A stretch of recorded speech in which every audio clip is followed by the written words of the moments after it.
you were probably taught that catacombs, and these catacombs that exist underneath the city of Rome, were hiding places for Christians originally. I don't think that that's true. I think it's an inaccurate representation. They were probably just the burial grounds for ancient Romans. Catholics basically worshipped in private houses the same way Jews did at this point in time. So the catacombs were probably built to preserve the bodies, because in both the Christian and the Jewish faith at this point in time, you weren't supposed to cremate the bodies, because there would be bodies at the Last Judgment would be reassembled and rise after they were judged, and people would have everlasting life. Actually, I think in semi-corporeal form. So let's take a look at the artwork that's in the catacombs and understand that it's tomb art. It's not necessarily meant as worshiping art that would be in a church. One of the most famous depictions or famous catacombs is the Catacombs of Saints Pietro and Marcellino. And we're going to look at this early Christian art and a fresco that represents the Good Shepherd. And what we see here in this catacomb is we see a ceiling fresco, and we also see the shelves in which you can see a bunch of skulls in there. It's kind of scary and interesting at the same time. You see this round form that is surmounted by a sort of cruciform or cross-like form, and then these figures who stand in between these half circles in the cross form that are standing in what's called an orant, O-R-A-N-T pose, which is basically they're praying, they're holding up their hands. And if you've ever seen someone in some churches, when they speak in tongues, they hold their hands up like this, and that's part of it. In the center, the central circle represents the Good Shepherd, and we're going to take a look at that a little bit more closely. The other half lunettes or half rounds that we see around the edges, and really only 3 of them are well preserved, represent the story of Jonah and the whale, Jonah the prophet, and we're going to take a look at those as well. So let's start first by taking a look at the image of the Good Shepherd and how that relates to Christian teaching and even Jewish teaching in a way. So if you look at the back wall, the first thing that you'll see is there's a kind of springtime scene that includes some rams and some and goats and that kind of thing.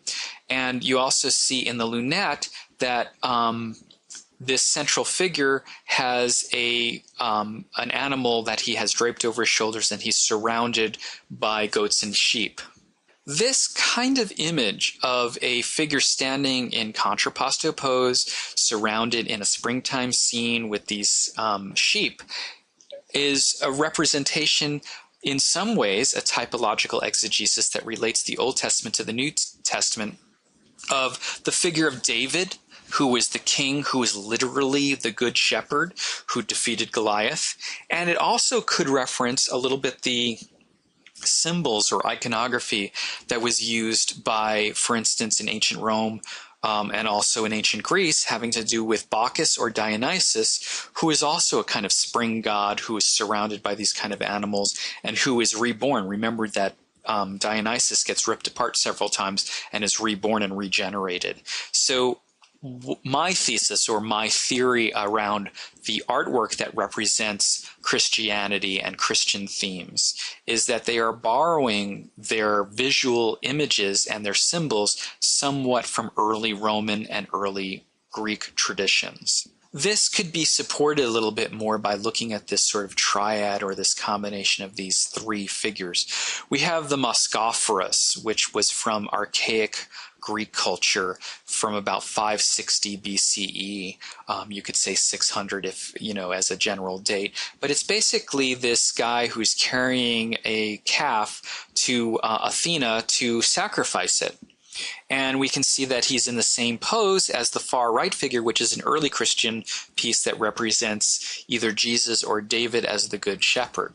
In the center, we have the Doryphorus by Polyclitus from about 450 BCE, and he is standing in contrapposto pose, and he's an idealized youthful figure. And on the right-hand side, it's almost like a math equation. We conclude, or it all sums up into this figure of the early depiction of either King David or the Good Shepherd, who is basically literally Jesus was the good shepherd and he was a prophet in some ways, at least according to some Jewish splinter groups, okay? So we see this evolution of the styles and the poses and even the symbols from the early Greco-Roman tradition into the early Christian traditions. The same thing is true, more or less, about wall painting and the illusionism in wall painting. The first two scenes that we're looking at from this lunette that are preserved have to do with Jonah and the whale. And I think that they really are wonderful depictions of a Bible story that is from the Old Testament that represents a sort of typology, a type of prophetic character from the Old Testament that leads up to the New Testament. And what I'm talking about specifically is the story of Jonah and the whale is a little bit like the story of Pinocchio. That's where I'm pretty sure they got it from. Jonah is this character who's called upon by God to go and witness and tell this other city that they have been sinners. And so he says, I'm not going. I just won't go. And he denies God and he denies this sacred knowledge that he has. And so he gets on a boat and he sails in the opposite direction. But there are these storms that happen, and Jonah and his shipmates meet with this terrible storm. And so the shipmates, knowing that Jonah is responsible for this, throw him overboard. And we see this sea monster. In our version of the story, he's a whale, but it actually looks like Scooby-Doo or some kind of dog-like creature. They're throwing him overboard, and he ends up being eaten by this sea monster, this whale. And so Jonah, this reluctant prophet, ends up being transported in the belly of the whale, or the belly of the sea monster, to the beach where he is regurgitated up, and he ends up laying on this beach where he then has to become a prophet, and he goes and he witnesses his faith and tells these people that they're sinners. So I think that the lesson here in the Old Testament is you cannot escape your faith, you cannot escape your responsibility. Now, what I also want to point out in this image here is we actually see this reclining pose that we have seen so many times in the past. We've seen it on the Arapakis Auguste with the Tellus relief. We've seen it actually at Dura Europos. We have a figure who is reclining in a similar pose. We also, I think that the pose originally originated really in ancient Greece in the pediment of the Parthenon with the three goddesses. And this pose is going to come up again and again and again in art history. But I also want to point out that notice that the artwork is not very naturalistic. There's a decay in the style. And this could relate somewhat to the decay in the arts in general in Rome at this point in time, around the time of Constantine. But a mitigating circumstance could be that this fresco is inside of a tomb, and maybe a lesser artist was hired to do the painting inside the tomb itself.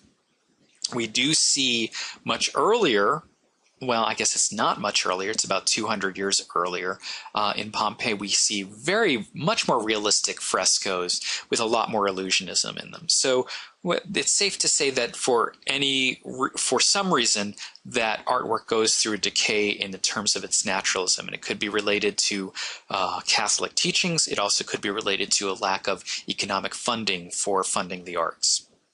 Now, there are other frescoes and other relief sculpture that specifically relate to Greco-Roman iconography, and specifically Bacchic or Dionysiac iconography.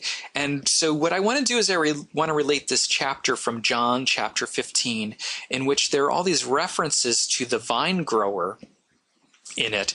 And remember, on the relief that we saw in the Arapakis, there were these vines or tendrils that were growing that represented the Roman Empire. And also, if you relate it back to Dionysiac rites and you relate it back to the cult of Dionysus, one of the things that happens in Dionysian rites is that Dionysus is reborn, and he also is this guy who's in charge of the fruit of the vine. Now, I know this is 390, so it's long after the legalization of Christianity, and is probably meant specifically to be a Christian work of art that shows these sort of good shepherd figures. but it probably originated earlier in Dionysian imagery, in which you have these sort of Cupid-like figures, or these winged figures that are little Nike. Some of them actually literally have wings off of their back, that are running around in these vines and gathering up grapes. And that could relate to the idea that this is Dionysus being reborn, and then the Christians repurpose or reappropriate the symbolism in iconography. And you can see on this Good Shepherd sarcophagus, if you look very closely at it, that there are these references that, for instance, there are these panpipes in the lower left-hand corner of the image that relate specifically to Dionysian rites that we saw specifically at Pompeii and also in ancient Greece. The next work of art that we're going to look at is a sarcophagus that is from 359. Now, pagans still did exist at this point in time, but Junius Bassus, whose sarcophagus this is, it's basically his stone coffin, was a minor Roman official. It's considered an early Christian work of art, and it contains what we call typologies or typological exegeses that we're going to be looking at. And what it is basically a sarcophagus that expresses Christian ideas. And what I want to kind of my thesis or main idea for showing you this is to discuss how Roman iconography relates to this in some ways, and even the architectural forms. I've got this diagram underneath the picture of the sarcophagus that shows the order or relationship of the stories one to another. And the main idea, if you get a little bit more advanced in your studies, and you start taking classes in literature, some of your lit crit teachers might make reference to something called semiotic narratology. Semiotic narratology, it relates basically to the semiosis or the synthesis of one symbol to another, or the relationship of one symbol to another. And most of you already know how to do all this kind of stuff because you read comic books, right? I mean, that's basically simple stuff. So one symbol relating, or one panel relating to another panel, really gives more meaning to things. So if we look at the overall sort of program or routine of the images here, the first thing that you'll see is there's a top level and there's a bottom level.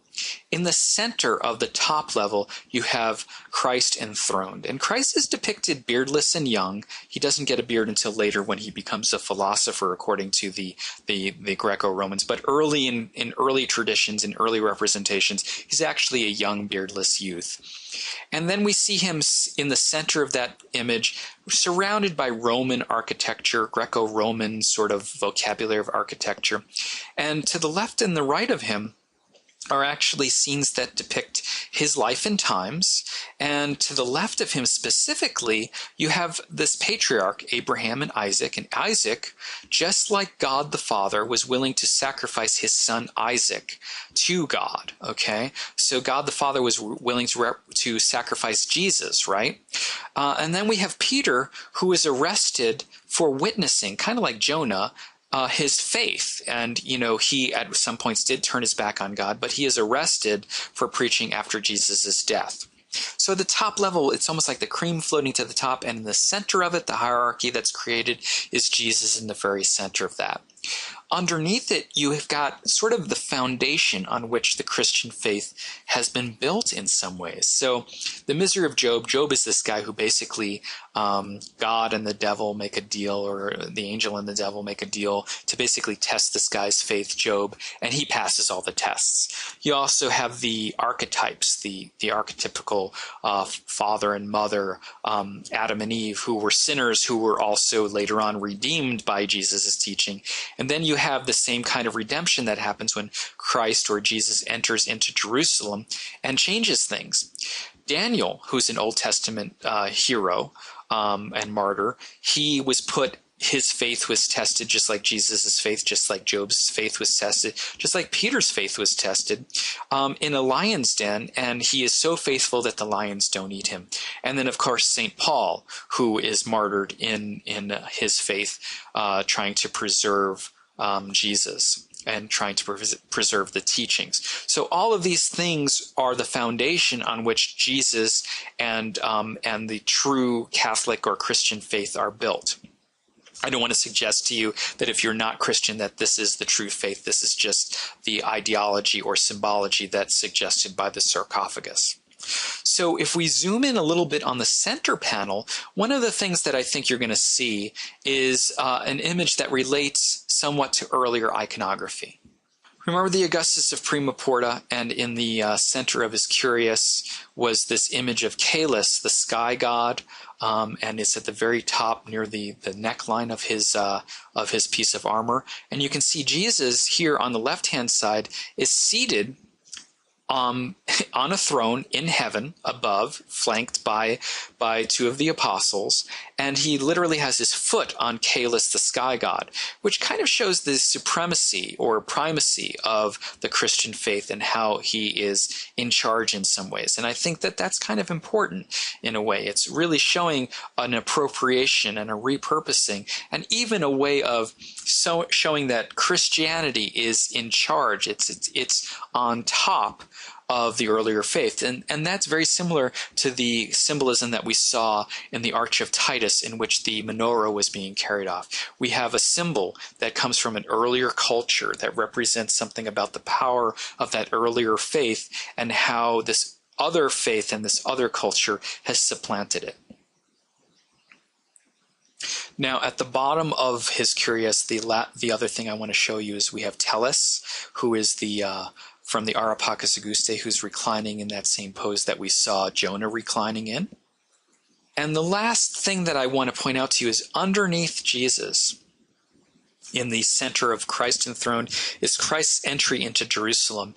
And if we focus a little bit more on that image, what I want to suggest to you is that the imagery that we see in this sarcophagus and a lot of the way that things are constructed are actually the schema or plan that later on in the Byzantine and the Gothic and the Romanesque periods and even the Renaissance periods, they're going to use a lot of the same imagery that we see in this early Christian art. It's just going to become more naturalistic over time.